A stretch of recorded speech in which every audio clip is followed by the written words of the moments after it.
vision aptly captured in the theme Abyss to Prosperity, Rebuilding the Bridge to the Future.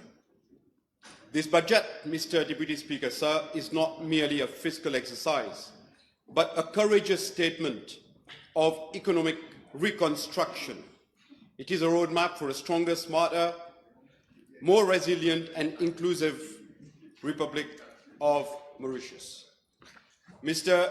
Deputy Speaker, sir, we are living in a VUCA world.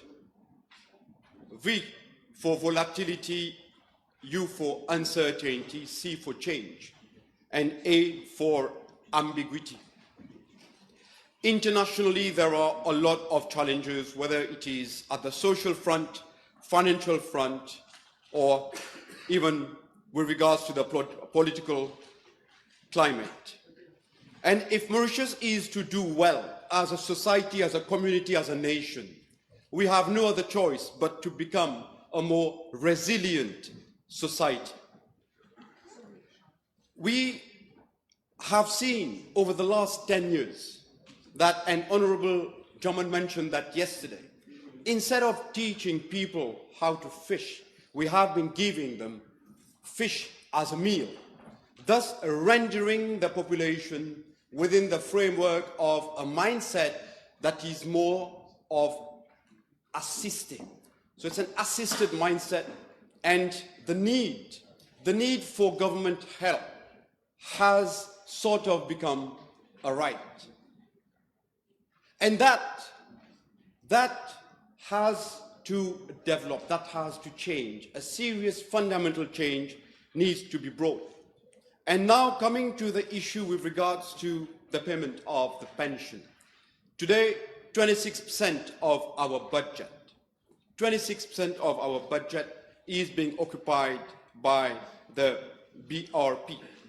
And it's important to mention, a lot of statistics have been mentioned in this House.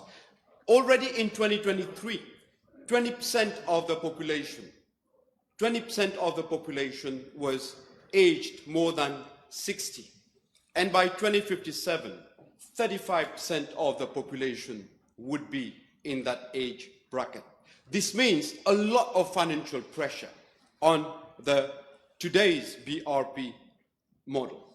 And the ratio in 2017 was 5 workers or 5 contributors to 1 retiree. And there's a lot of pressure on that ratio with an aging population. If we leave it as it is, by the year 2037, it will be only 2.4 contributor to 1 retiree. And this is obviously, and as it has been stated severally in this House, it is unsustainable.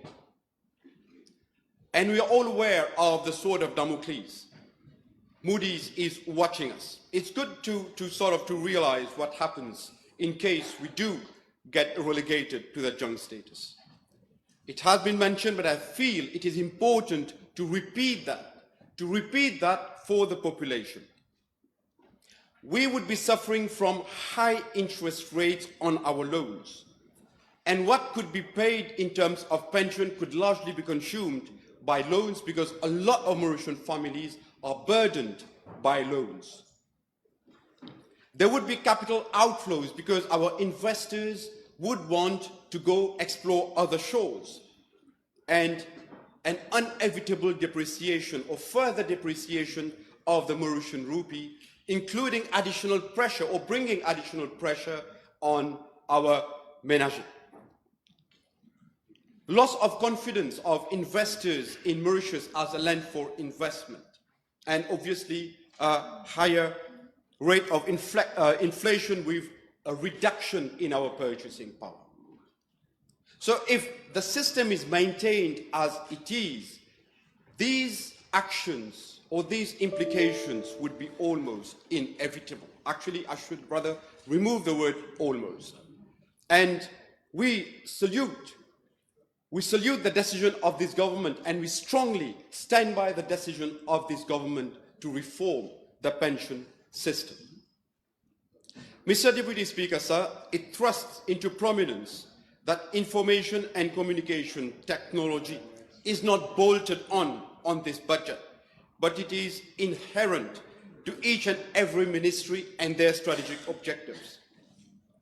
In the past, ICT was seen more as an expense item on the budgets, but as from this budget, ICT is seen as a value add, as a driver. Because ICT is here to drive this society towards a digital democracy through digital inclusion while constructing equitable opportunities for our people. We are in an era where the pace of technological advancement is unprecedented. Digital technologies are reshaping our society, the economy, and disrupting the way business models and even governments work. And in this context, the Ministry of IT stands not merely as an enabler, but as a driver for digital transformation. It is in this spirit that we launched the blueprint. And as we said, the bridge to the future, Mr. Deputy Speaker, sir, will be digital. And at the heart of this budget lies a bold affirmation. Artificial intelligence is not in the future. It is the present, as also stated by Honorable Suko. This technology, it used to be a science fiction. It was in the realm of science fiction. But now it is helping in healthcare. It is helping fight crime. It is also helping protect children online from online harms. However, and as the leader of the opposition himself mentioned, that there is the flip side to artificial intelligence. But the question that we have is what was done in the past to protect this nation from the flip side of artificial intelligence. We cannot also forget the failed attempt of the MSM government to bring AI to the Mauritian landscape through the 2018 strategy paper, which featured 40 recommendations, but not a single recommendation was implemented. What was implemented, Mr. Deputy Speaker, sir, was the idea that a lot of what Mr. Moustache presented in the past was generated by AI. They tried to make people believe that it was all generated, and since then, a lot of people have some form of apprehension with regards to this technology. But we are reinstating confidence in the minds of people that AI is here to help the people. And with regards to the legislation, Mr. Deputy Speaker, sir, it does seem that the budget was read by the leader of the opposition selectively. And why do I say this? I say this because it is clearly stated in the blueprint that a framework is being developed to govern not just the usage, but also the development of artificial intelligence. And the very people who made this nation believe that all those that Mr. Moustache presented was AI, and they are the very people who today are coming and standing by the nation, claiming to be the messiah of the people, especially in the case of the pension issue. It's good for us to know that there are some people behind who are pulling the string. At least some people are getting to pull the string. And it has been really sad to see that not enough justice was done to this technology that we call AI. And there have been several other failures of the MSM government with regards to digitalization. And it is time to change. It is now time to change. And this budget sets the tone. Firstly, the provision of 25 million rupees to kickstart a public sector AI program. The first time ever measure for this. And this is a direct investment in equipping all ministries with AI tools to enhance policy making and service delivery. Such measures, Mr. Deputy Speaker, sir, directly fuel our ambition to accelerate the implementation of intelligent automation. And to deliver the above, there is a need for data, volume, variety, and velocity. In as much as first efforts of digitalization, back then called computerization, started in 1977 with the establishment of the then data processing division, we have seen very reduced efforts in the last 10 years. But this government takes AI very seriously, and this is why the budget establishes an AI unit within my ministry to consolidate information from various other ministries, and this AI unit and the data or information that will be accumulated there will provide for data-driven policy formulation. The government collects data from various touch points on a daily basis, but that remains siloed and duplicated. And in order to avoid that, we are establishing what we call as a citizen data hub. This will be the single source of truth for all citizen information. And this measure will help us do more with less in a time where we are really constrained by budget. While AI is helping humanity, it is, as we said, critical to govern the development and use of it. Therefore, in the budget speech, the Honourable Prime Minister made reference to the blueprint, as we said. And it is important to note that in the UK, they have taken the approach of a principles-based regulation for AI, while in the European Union, they have taken a risk-based approach. Therefore, discussions need to take place in order to find out what would be the right way forward for Mauritius. And AI for us is not just a statement. It is a philosophy. And we want to ensure that the approach that we take to regulate AI will be human-centric, innovation-friendly, transparent. It will have the element of accountability, fairness, and robustness. Every Mauritian will be included in this transformation through enablement and empowerment in order to build a future-ready nation. And in order to stimulate private sector growth, my ministry will engage with the private sector operators to establish virtual labs and fab labs to democratize access to AI platforms for all, and especially for research and development. Mr. Deputy Speaker, sir, it is a cardinal fault of the MSM government not to have established what we call as a disaster recovery site. As we took office, we realized this blunder, and very quickly we initiated efforts to establish the DR site. And I'm pleased to say that with the support of the Prime Minister, we have been able to define the right way forward, and very soon we will have that DR site. So the MSM government couldn't even protect people's data. And they dare claim that they would protect our people, our economy, and our dignity. In fact, Michel Moustache sniffed his way through, right from Bejacote to the PMO in Port Louis, and on the way ripping us off of our dignity. This is what had happened. Mauritians, many, are still unaware of what Michel Moustache may have about them in his bag. Some people, after having faced the unforgiving defeat, may still be suffering from insomnia. And our Prime Minister, as we said, the moment he took office, he dismantled those equipment to return to Mauritians their serenity and the integrity of our digital networks. It's not the serenity of, what was produced earlier. It's the real serenity of our people. And in order to strengthen the foundational elements of our digital landscape, this budget provided for the disaster recovery site. And this will significantly boost our national resilience and ensure continuity of services. And this is yet another example where we're having to clean up the mess that was left behind by MSM government.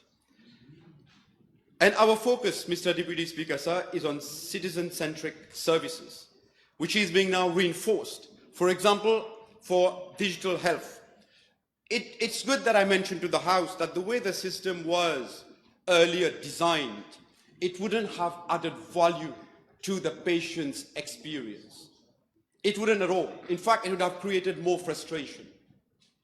But Honorable Bechu and myself are having to work very closely to again clean up the mess over there. And without fear, we are actually taking our time, but doing what is right for the people. In fact, those people who need medical services are already suffering from some kind of a problem. And our moral duty is to alleviate that pain, not to increase it. And this is why the Prime Minister is giving special attention to this project. Mr. Deputy Speaker, sir, it's good that I also speak about the information system at the Social Security, which has been there for more than 20 years now. And out of that system, and this has been mentioned in the Auditor General's report of 2024, there has been an overpayment of 187 million rupees in 2024.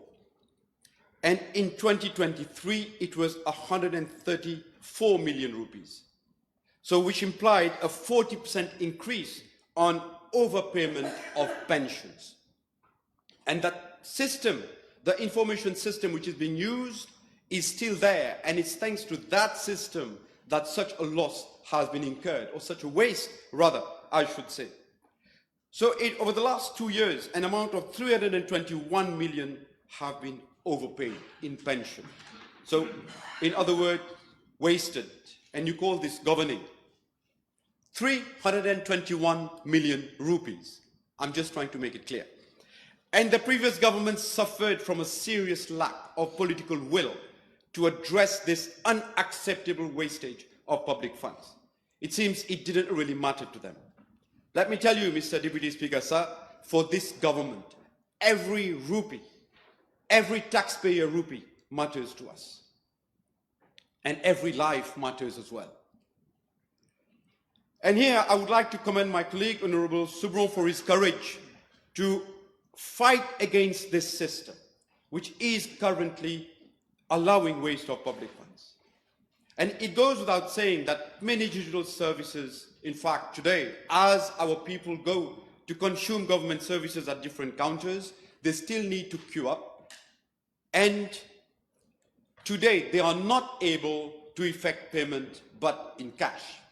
And that refers to an earlier point made by Honorable Bichuk at some point.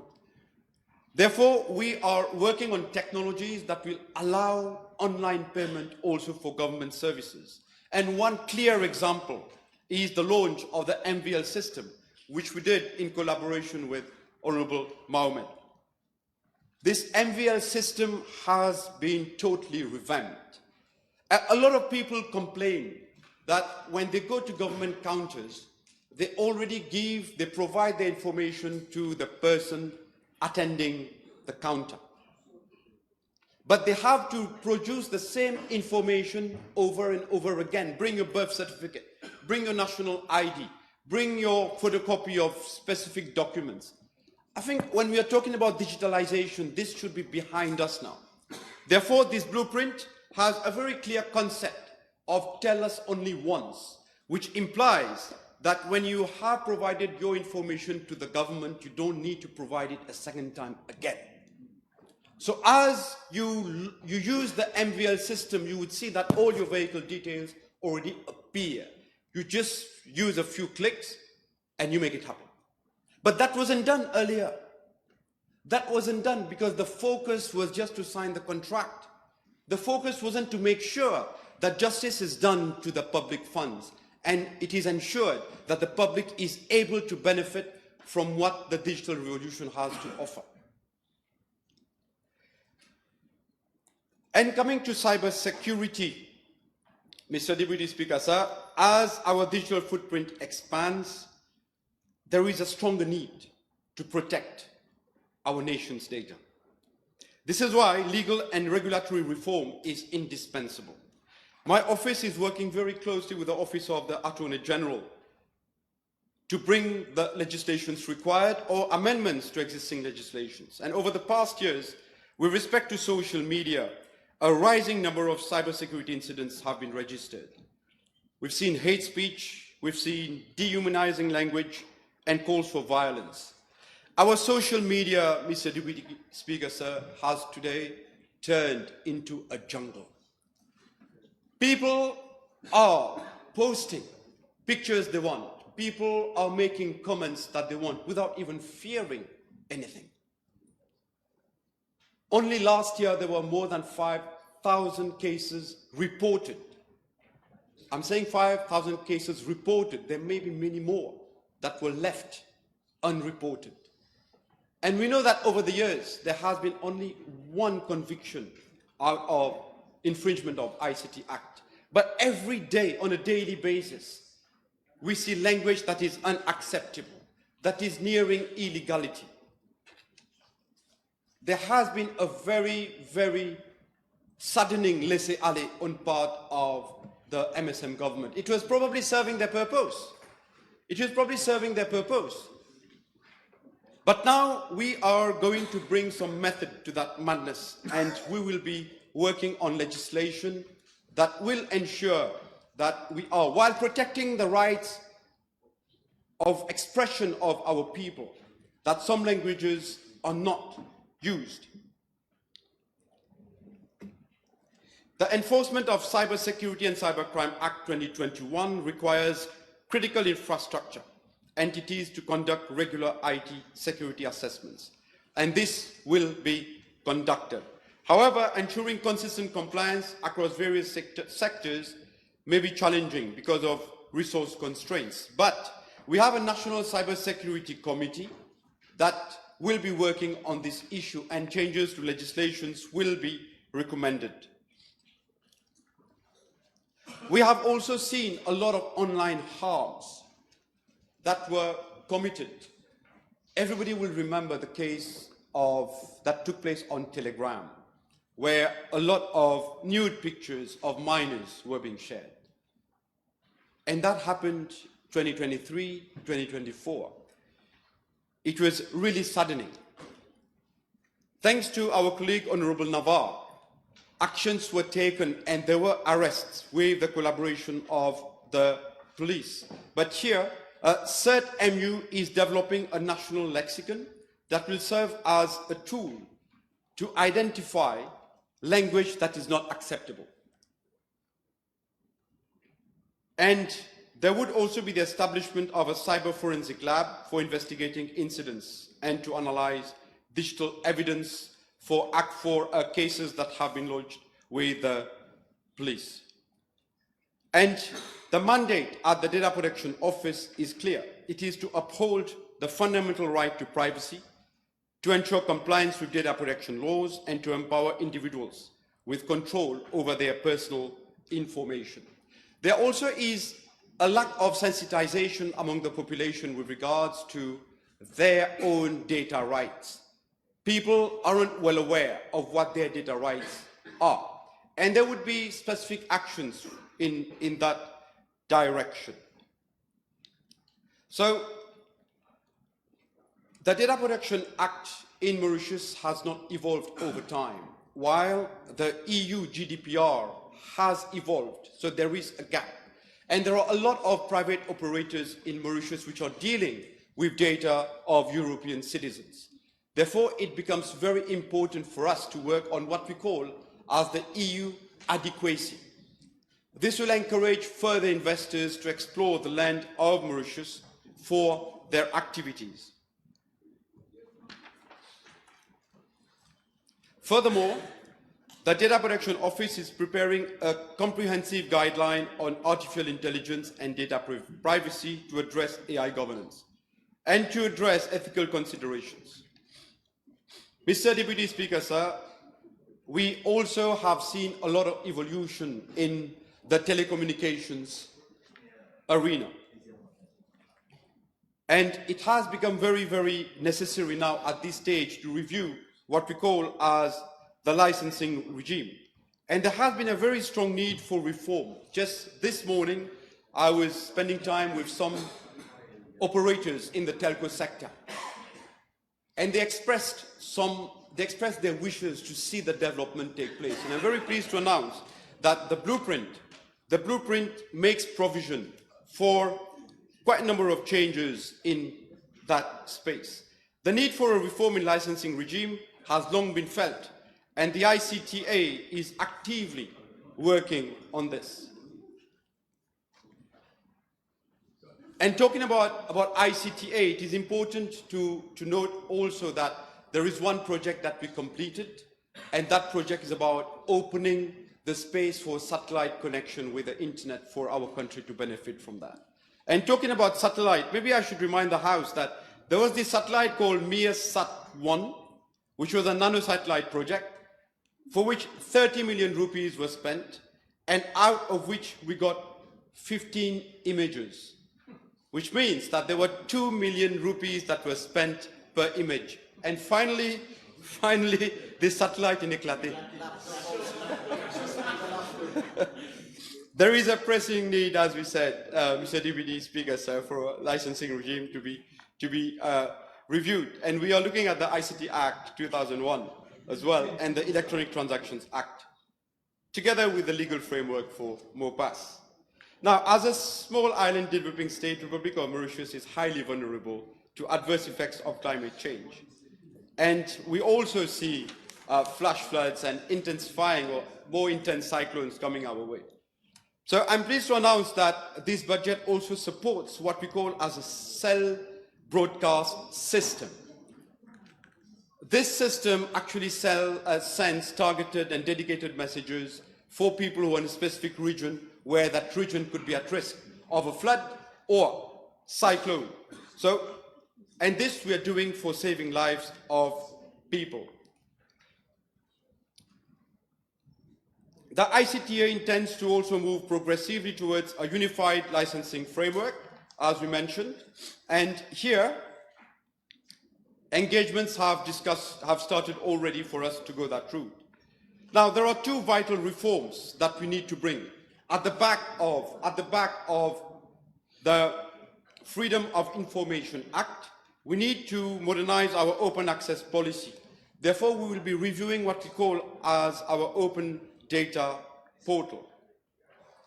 This is because there is a need to ensure fair and non-discriminatory access for all service providers to information. So the ICTA will be mandated to identify some actions with regards to the open data policy where they would need to also bring some input. Now, the next generation networks, Mr. Deputy Speaker, sir, particularly with the rollout of 5G, will be very, very important for us in our digitalization efforts. So the ICTA will soon be releasing as well licenses for that to take place. And as we mentioned, for MOPAS, there are additional services that we're going to deploy, for example, the penal two-point system, which has been discussed as well with Honorable Mohamed. Our Electronic Transactions Act, Mr. Deputy Speaker, sir, will be reviewed as well to reflect the latest version of what we call as the UNICITRAL model law. This will allow our electronic documents for imports to be recognized from the ports from where goods are being shipped. Today, those documents are being sent manually, creating delays in shipping transactions to be concluded. Therefore, as soon as we bring these changes, there will be a reduction of several days for those shipping transactions to be concluded.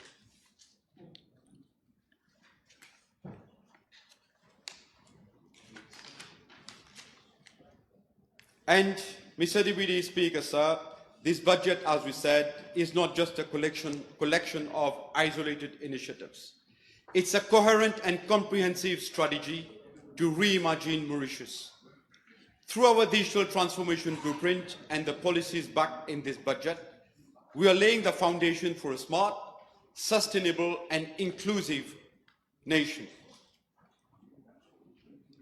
And I would like to end here, but before ending, I would just like to talk a little bit about constituency number 10. It's a big constituency with 56,000 voters. But a huge or a vast majority of these voters have been suffering from defective roads, an acute problem of drug trafficking, disruption in water supply, and low quality infrastructure. While I was very pleased to see the M4 project being announced for 2-3 years from now, the other problems remain. The problem mainly of water supply. But I know that we are actually with Honorable Asia Vadeng defining the plan for having water storage at strategic points that will be applicable to the constituency number 10 as well. But the problem of drugs remain a key issue. We are very often faced with mothers who are crying the loss of their children. And we would really want to see this drugs board being operational very, very soon. And we look forward to that. And on this note, I would like to conclude with just this statement. It is the vision, dedication, and the cooperation of our people, our public servants, private sector, and civil society together that can bring this digital transformation to life.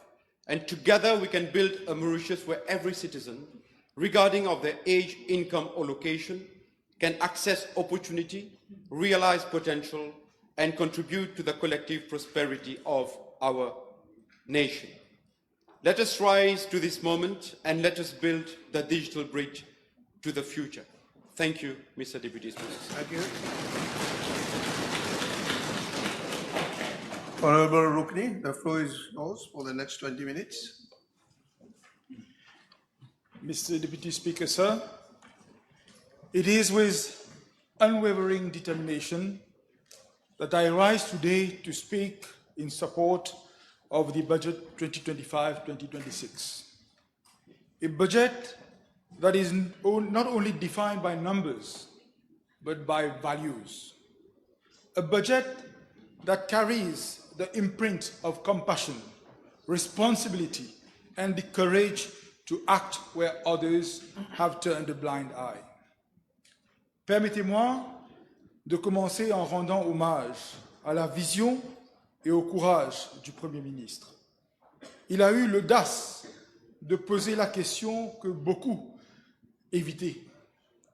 Comment garantir un système de pension durable sans trahir notre jeunesse et nos générations futures? Le tout en jetant les bases nécessaires pour le redémarrage des moteurs de notre économie. We stand at crossroads of economic renewal and social transformation. This budget is not merely an accounting exercise, but it sets the stage for the immediate, medium, and long term. We all have lived through a decade of decadence, wastage, pillaging of our nation's wealth, and probably worst of all, the loss of our freedom and alienation of our youth.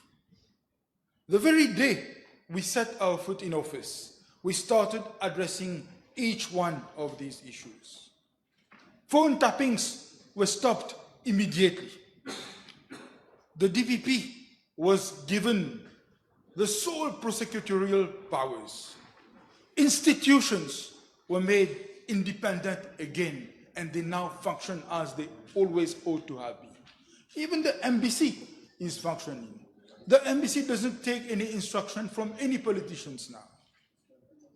One may ask, but what all of this has to do with the budget? Well, it has all to do with the life of a country. A budget exercise is, as I said, not merely an accounting exercise. It sets the stage. Now, why is that important? The small country that we are, with limited natural resources, we are so dependent on FDI. And how do we get FDI, Mr. Deputy Speaker? Of course, our balance sheets need to look good. And looking good does not depend entirely on the reserves of US dollars that we have.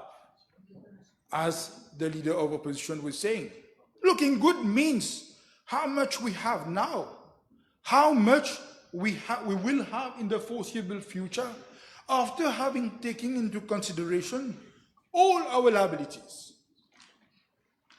and after having made good accumulated budget deficits year on year. My dear friends on this side of the House have explained lengthily how the previous government have dug our deficits to unsustainable heights, how colorable devices have been used to hide the true extent of our liabilities, how they have criminally played with estimates, and we all know how the Director of Audit was abused thanks to Mustache leaks. Mr. Deputy Speaker, I will not delve further on this matter, as my friends have already explained lengthily at this. But I will lay my faith in our institutions to deal with the crimes the cronies of the previous government have done to this nation and to our generations. International financial institutions and nos bailleurs de fonds, they know well of these tricks of dubious governments. And that is why they lay a lot of credit on peer reviews, on credit rating agencies like Moody's. This is not news to the previous government, and certainly not to the previous Minister of Finance. And as explained yesterday by my friend Honorable Ramphal, this is why he hid the reports in his drawers that required of him to change our economic model, because that was not to the tune he was of his liking. On avait crié sur tous les toits pendant la campagne que le pays allait mal. On voyait les milliards de largesses que le MSM faisait profiter aux proches de la cuisine. Et malheureusement, une fois au pouvoir, on n'a pu que constater que notre pays était dans un ICU économique. On a sûrement été naïfs, mais jamais on n'aurait pu croire qu'un ministre de Finances qui se respecte puisse fausser les chiffres afin de paraître moins mauvais que l'on était déjà. Monsieur le vice-président, ce pays a voté pour le changement. Ce pays a voté pour la rupture. Ce pays a voté pour la transparence. Ce pays veut d'un avenir meilleur pour tout le monde. Mais surtout, ce pays ne veut plus jamais qu'un gouvernement puisse lui rouler dans la farine. Au risque de me répéter, Monsieur le Vice-président, the previous government left behind a fiscal landscape akin to a war-torn battlefield. Over the past decade, we have witnessed a sinister pattern of fiscal irresponsibility. Last year, the deficit stood at a staggering 9.8% of GDP, with public debt soaring to 90%. But this is not just numbers. These figures translate into the daily struggles of our citizens, the unfulfilled dreams of our youth, and the eroding foundations of our social fabric. We all know how the value of our rupee got eroded. We know how for the first time Forex had vanished from the official markets. And yet, the leader of the opposition wants to spin doctor this problem, trying to convince the population that it is of our doing. Le peuple n'est pas dupe. Et elle vous l'a démontré lors des dernières législatives. Et nous avons une responsabilité collective celle de ne pas allow them having a free run, de marteler cela dans la tête de la population. Du moins, moi, je ne vais pas le permettre. Remember in 2015, the previous government had promised the Mauritius of milk and honey. At the point, they had promised 2 jobs per person. And at others, they had promised de l'eau 24/7. When they were not busy doing KYC by looking in the eyes of people that had already been rejected by the Bank of Mauritius. Let alone 2 jobs.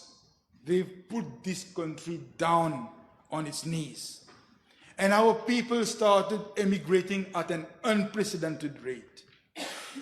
It is now so rare to see our fellow Mauritians working in restaurants, on gas stations. IT companies find it difficult to set up in Mauritius, not because they don't want to, but because they can't recruit. And not because the universities in Mauritius haven't produced people with qualifications, but people with qualifications have left. The previous government was in a perpetual electoral campaign, giving away sweets every now and then. But that was only a screen, because the real ambition was to enrich themselves. And by themselves, it means all of their friends in La Cuisine. We have seen during COVID how their economy grew, whilst nous, le petit peuple, on a été contraints de souffrir dans le silence, quitte à ce que le ministre de la Santé alors faisait du coucou-doucou.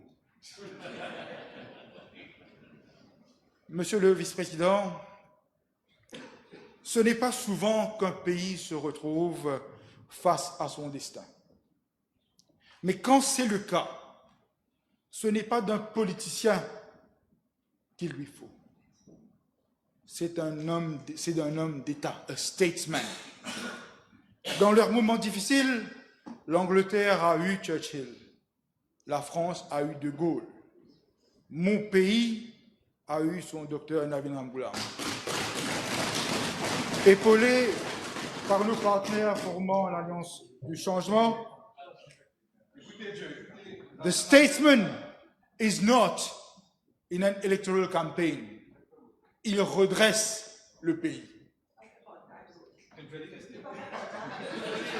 Today, Mr. Deputy Speaker, sir, we have a government that is serious about turning the tide.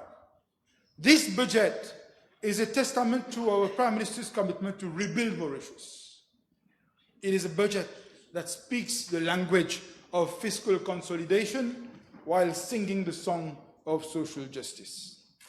Adjusting the age of eligibility to the basic retirement pension to 65 was not an easy decision, but it was the right one. A decision rooted in truth, in data, and above all, in justice, intergenerational justice. We have to be honest with ourselves. The current pension system is under immense pressure, and it has been so since 2014. Ce n'est pas nous qui le disons. Tous les experts s'accordent sur ce sujet. As a nation, we are living longer, retiring earlier, and placing greater strain on a system that was built for a very different time. Today, 55 billion rupees go to pensions each year, and the bill is an ever-increasing one.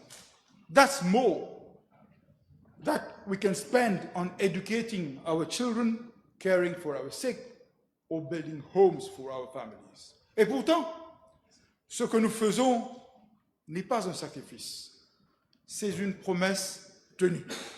La promesse de ne pas laisser exploser une bombe à retardement dans les mains de nos enfants. We are not dismantling basic retirement pension. We are saving it. We are not abandoning the elderly. We are targeting our support so that those who truly need it continue to receive it. That's why the Prime Minister went on to institute two committees, precisely to look at and ensure that nobody between 60 and 65 is left without a safety net, that people facing medical challenges will continue to receive support. And I'm sure new schemes will reinforce solidarity and dignity for our seniors. Mr. Deputy Speaker, I would like to say to those who are angry, we understand you. To those who are afraid, we hear you. And to those who feel forgotten, we are with you. We are not just putting a lid on fiscal chaos. We're laying the foundations for a long-term reform. By targeting a primary budget surplus and reducing public debt to 75% of GDP by the end of our mandate, we are restoring confidence. This budget is not a one-year fiscal plan. It is a generational charter. We are building. Let's look at the emphasis on economic renewal through innovation and investment. By establishing the National Research and Innovation Institute and allocating 200 million rupees for research, we are sowing the seeds of a knowledge-based economy. This is not just about creating jobs. It's about creating a future where our youth can thrive in an AI-driven world. We're investing 30 billion rupees in renewable energy over 3 years. This is not just about clean energy. It's about energy independence. And as regards the health sector, the path to remission program for diabetic and pre-diabetic patients is a proactive approach to tackling non-communicable diseases. With 450,000 citizens set to benefit, this program is a beacon of hope for those battling diabetes. By introducing a renewed social contract for education and allocating 438 million rupees for infrastructure improvement across learning institutions, we are ensuring that every child has access to quality education. And most importantly, my dear friend, Honorable Minister Ganga Prasad, will now be in a position to tell me when he will upgrade the schools in my constituency. Mr. Deputy Speaker, let me now turn to financial services. We are not just defending a sector, we are reinventing it. From fund administration to green finance, from fintech to AI-driven compliance, we are building a reputation-based, regulation-smart, and innovation-focused hub. Nous ne voulons pas être une simple juridiction financière. Nous voulons être un modèle d'intégrité, de technologie et de transparence. We are making Mauritius the most business-friendly destination in the region. And most importantly, we are building trust and certainty. No financial sector can be built without these. How do we achieve this? How do we tell the world that Mauritius is not about the law of the jungle, but it is a civilized state that will listen to you, not one that will shut you down in a cell because it listened to your telephonic conversations and it was not happy with what it heard? Mr. Deputy Speaker, sir, we have started this financial services re-engineering well before the budget exercise. It is being strengthened during these debates and will continue along the same lines with us in government.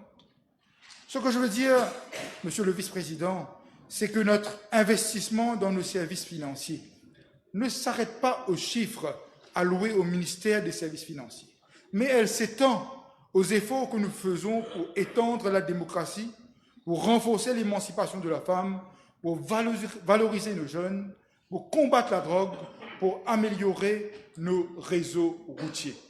Avant qu'un investisseur décide de s'implanter chez nous en substance, ce sont tous ces critères qui sont pris en considération et non pas qu'un faible taux de fiscalité. But how are we going to build trust and certainty if credit rating agencies such as Moody's downgrade us effectively? Wouldn't a downgrading mean that we can't be trusted to honor our obligations? How will we then convince investors to house their investments in our jurisdiction? Instruments like letters of credit that bear the same rating of the country where the banks are based will be of no value. How then the traders in Mauritius, people who do imports, will be able to have a value of their letter of credit? How will they be able to offer this to suppliers who will be very unwilling to accept these letters of credits? And when they are accepted, at what cost? You have 1 minute to conclude, Honourable Member. I will try to conclude. Mr. Deputy Speaker, sir, we have to be honest with ourselves. A downgrading will have dire consequences for all of us. The very moment our financial services start to slow down, the very youth that we want to protect will leave the country. The very youth that will tomorrow be productive so as to finance our future pensions will have to leave the country. That is why, Mr. Deputy Speaker, this budget does everything to maintain our credit rating on the international front so that we can maintain our status. Dans son discours, le leader de l'opposition a ricané disant que la réforme que nous menons signera notre mort politique. Il n'a rien compris. Il n'a rien compris. Combien de mamans ont envoyé leurs fils au front tout en sachant que des fils envoyés en guerre retourneront amputés, défigurés, traumatisés à vie? Mais la liberté n'a pas de prix. Et c'est pour cela que nous préférons partir au front aujourd'hui que de devoir enterrer nos enfants de demain. Monsieur le vice-président, quand il s'agit de nos enfants, on est tous d'accord pour faire tous les efforts qu'il faut, sacrifier nos voyages, sacrifier nos plaisirs, afin que nos enfants puissent avoir un avenir meilleur. Et c'est ce que ce budget demande de nous, c'est de protéger notre avenir, de protéger notre économie, de reconstruire notre nation. Ensemble, on peut le faire. Et dans les mots du Premier ministre, qui avait si bien dit, nous sommes devant un paysage en ruine. L'État a fait un naufrage, mais nous sommes prêts à reconstruire. Nous sommes prêts. Let us rebuild together. Thank you, Mr. Speaker. Merci.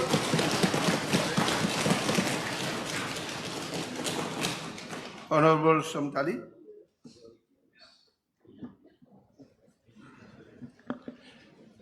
Thank you, Mr. Deputy Speaker, sir. At the very outset, I wish to express my profound appreciation to Honorable Prime Minister Dr. Navin Ramgoolam for his visionary leadership. Budget 2025 is not merely a fiscal plan. It is a national blueprint for transformation. It comes at a time when the global landscape remains uncertain, yet Mauritius stands resilient. This budget is anchored in a clear strategy to move away from a consumption-driven model towards one that is investment-led, innovation-focused, and productivity-enhancing. The budget is not merely a financial exercise, it is a declaration of intent of a country determined to rise. It introduces 4 poles de croissance in renewable energy, waste to wealth, the blue economy, and the creative industries, each serving as a growth engine for our future. Mr. Deputy Speaker, sir, allow me to structure my intervention in 4 parts. First, the mess we inherited from the previous government. Second, the hope offered by this budget of purpose, principle, and progress.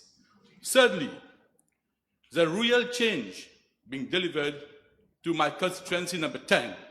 And finally, a message of unity and delivery. Let's start with the first one, the mess we inherited. Mr. Deputy Speaker, sir, let us not sugarcoat it. What we inherited was a financial, institutional, and leadership mess, one that affected every household, businesses, and regions in Mauritius. It's like walking in a house that looked fine from outside, but once inside, we found the fridge empty, the roof leaking, the electricity bill unpaid, and the credit cards maxed out. Worse still, the previous owners took out loans in our children's name. And now we are left to clean it up. Let me explain the numbers, not as an economist, but as a citizen, in plain and simple facts. Public debt had reached 642 billion. That is 90% of everything we produce in a year. The deficit was 9.8% of GDP. It means for every 100 rupees in revenue, we have to spend 110 rupees. The Bank of Mauritius printed over 180 billion rupees between 2020 and 2023, with no long-term plan. Our trade deficit hit 204 billion in 2024. It means that we import far more than we exported. 21.8 billion this year will go just to pay interest on debt, nearly the same as our education budget. These numbers are not just figures. They explain why prices soared, the rupee weakened, and the quality of services have suffered. Mr. Speaker, sir, Mr. Deputy Speaker, sir, the audit reports over the last 5 years paints a clear picture, millions of rupees wasted, contract awarded without due process to petits copains et aussi petites copines, and basic financial rules ignored. And who was in power during that time? The same people now pretending to be shocked, which include our dear honorable leader of opposition as well. Aster pe déclare plus sain qui saint. Nous qui pouvons besoin nettoyer ça là. This budget is not only about politics, but it's about responsibility. We are merging agencies, cutting waste, and enforcing strict controls. In just 7 months, we have begun restoring trust at home and on national level. Secondly, Mr. Deputy Speaker, sir, this budget is a blueprint for national transformation, grounded in purpose, principle, and progress. At its heart are 3 national priorities: economic renewal, a new social order, and fiscal consolidation, with investment strategies anchored in 4 new poles de croissance to unlock regional opportunities. These are not buzzwords. These are the pillars of a recovery that is both bold and responsible. The government is seeking to rebuild the Mauritian model from the ground up. This government has promised and will deliver on achieving a primary budget surplus in the near term in bringing public sector debt down to 75% of GDP with a statutory path to reach 60%, and reducing the budget deficit and borrowing requirements, not through cuts that hurt people, but through smart and long-term reforms. And just as important, this budget protects people. Basic pension have been increased by 1,000 rupees from January 2025. The equal chance allowance of 2,000 per month, which will go to the most vulnerable household, was maintained. Free public transport continues for students, seniors, and people with disabilities. And food affordability is protected, with VAT removed on infant food and frozen vegetables, and a new 10 billion rupees price stabilization fund created to fight inflation. Nearly 19 billion is allocated to the health care. In education, 20 billion will upgrade infrastructure, introduce AI and robotics, support technical training, and better serve students with special needs. This is how we invest in our future. In the digital space, 200 million will pilot AI in government, digitalize services, and build resilience. I also strongly welcome the creation of 2 high-level committees to reform our pension system. In an aging society, this is not politics, it's leadership. Reform must be done with care, consultation, and courage. Mr. Deputy Speaker, sir, let me now turn to what this budget means for my constituency, Montagne Blanche, Grand River, Southeast. Let me start with the biggest announcement for our region. The M4 motorway will be extended to Belair. This long overdue investment will give our families safer roads, better access, and more opportunities. After years of neglect, it is not only about building infrastructure, it is dignity. It is a clear message that the East, particularly my constituency number 10, is now matter. Now let us talk about some things that defines our region. Agriculture, from small planters to large plantations, the budget honors them. It confirms that 35,000 rupees per ton price for the sugarcane. It commits 800 million to smart agriculture, covering modern tools, climate resilient seeds, AI integration, and fertilizer support. And it opens the door for our youth to see agriculture not as survival, but as opportunity. For families struggling to own a home, this budget offers a real solution. The NHDC eligibility threshold has been raised to 48,000 rupees monthly, so more working families can finally qualify. The government has also announced 128 billion rupees of investment over the next 5 years in housing, transport, water, electricity, wastewater, and land drainage. These investments will directly impact the region that floods too often or remain poorly connected. Vous n'avez plus besoin de bateau pour ramener à Astel.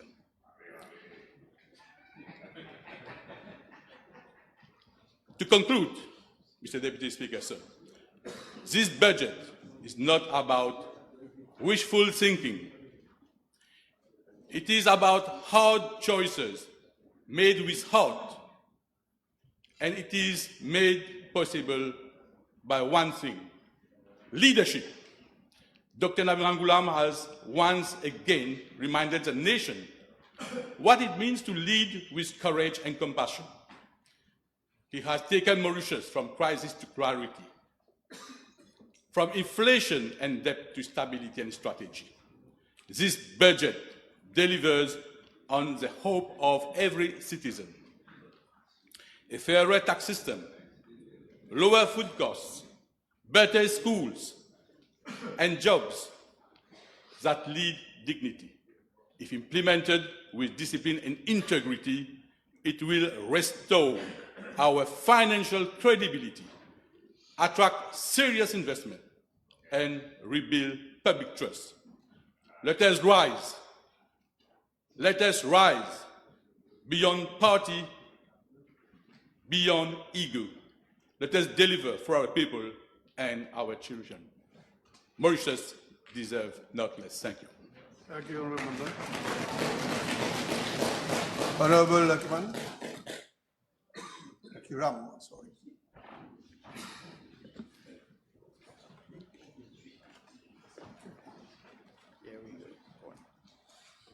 Mr. Deputy Speaker, sir, I am most grateful to be given an opportunity to address this August Assembly on the budget 2025-2026, which is aptly entitled From Abyss to Prosperity, Rebuilding the Bridge to the Future. Firm, compassionate, hopeful. These three words, Mr. Deputy Speaker, sir, in my view, depict the budget 2025-2026. One might think that these three words do not get along well, but in my view, in the world that we live in today in our country, given the state of our economy, they resonate as if we had no choice. Firm by the disciplined approach outlined in this budget, which seeks to implement rigid measures within our country, in particular regarding the financial chasm in which we have unjustly been thrown.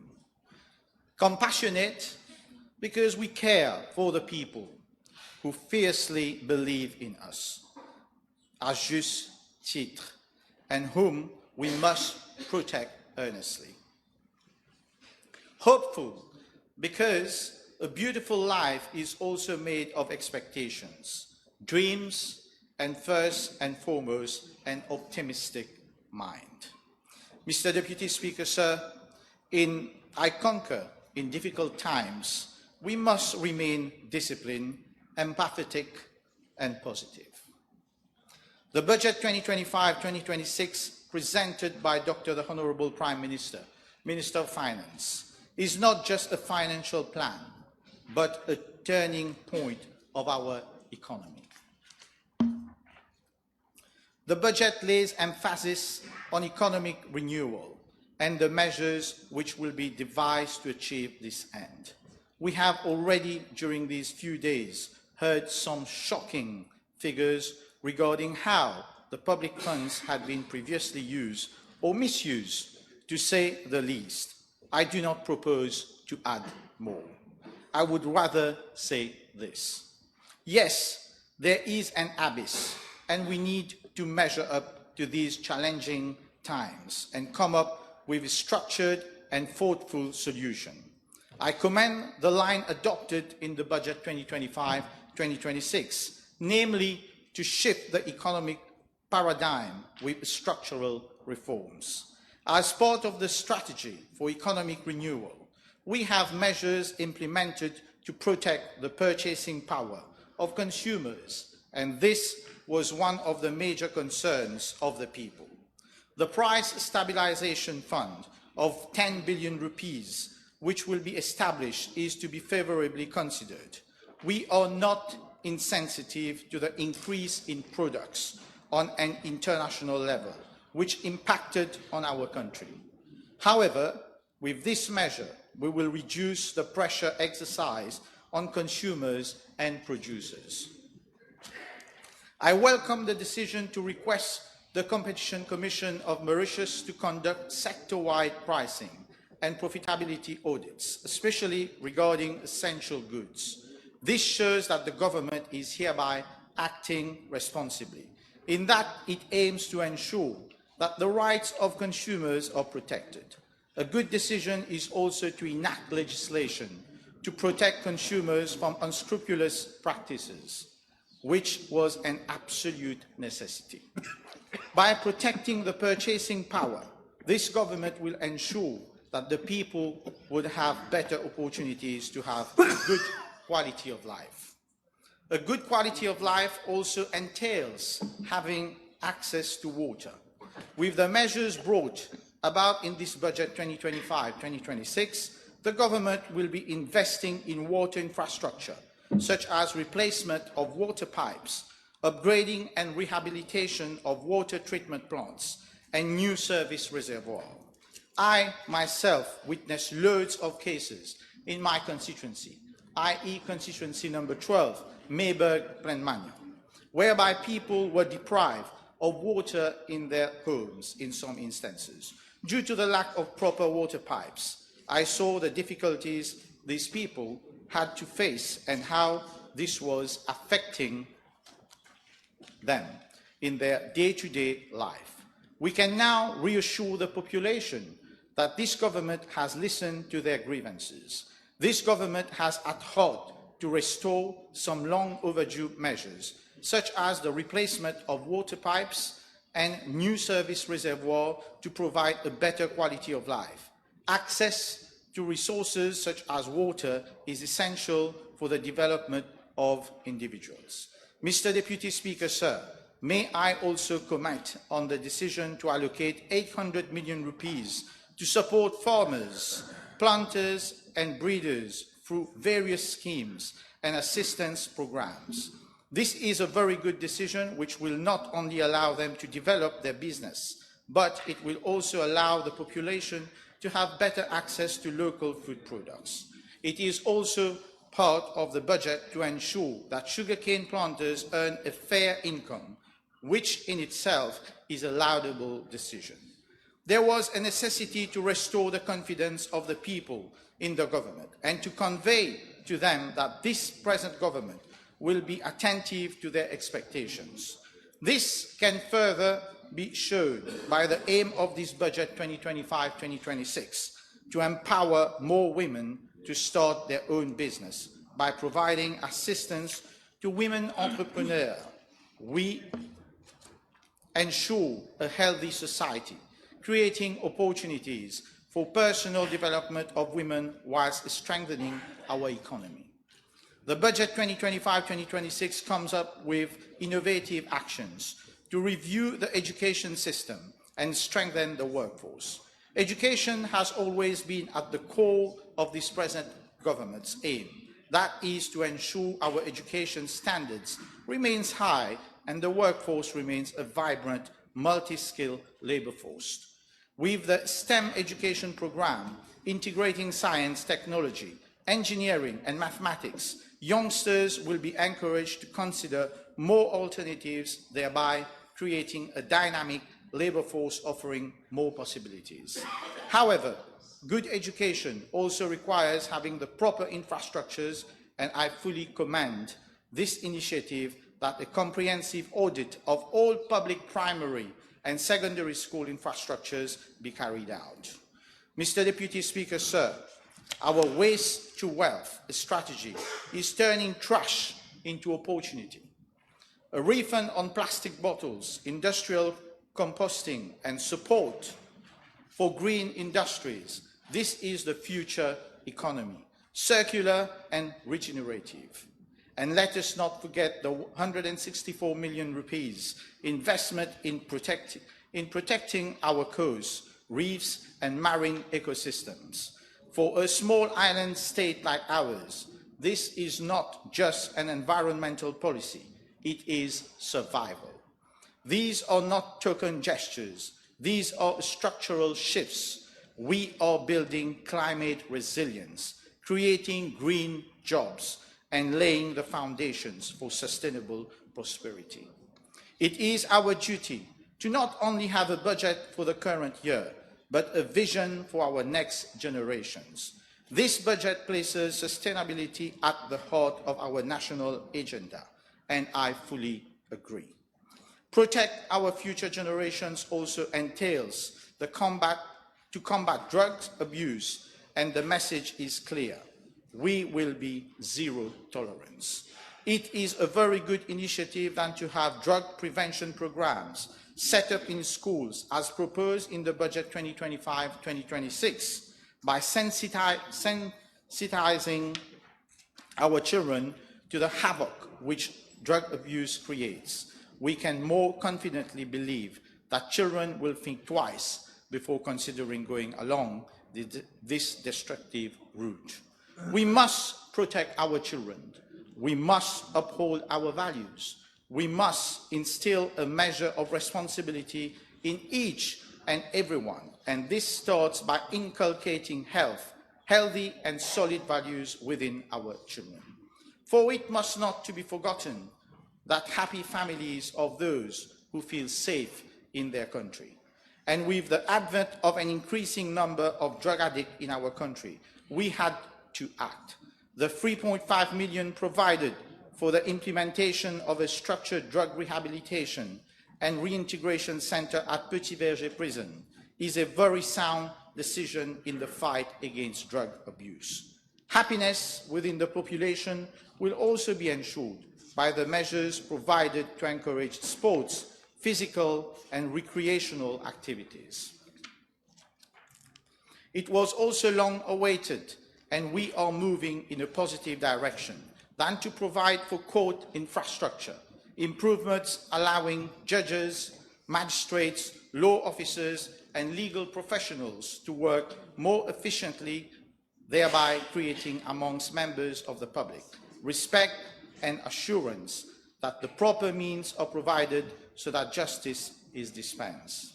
Mr. Deputy Speaker, sir, some might still be disillusioned, but we will never stop reminding them of what we have inherited from the previous government.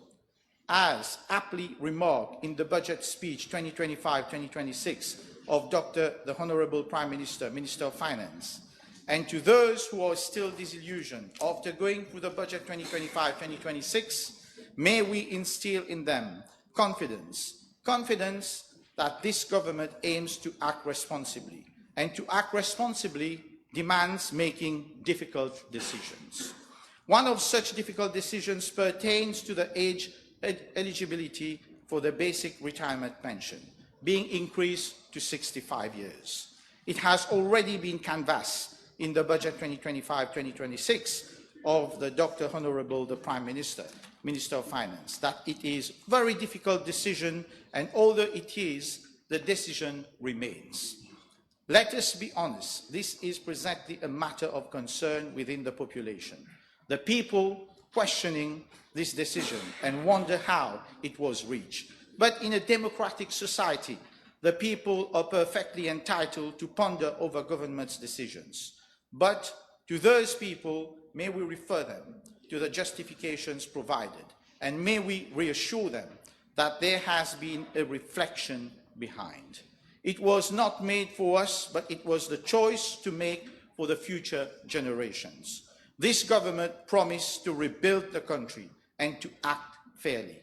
And this is what this government is presently doing, to redress the economy whilst acting in the best interests of the people and for our future generations. Mr. Deputy Speaker, sir, to conclude, I shall say that the tone of the budget 2025-2026 is certainly grave, for we all know now what we have inherited.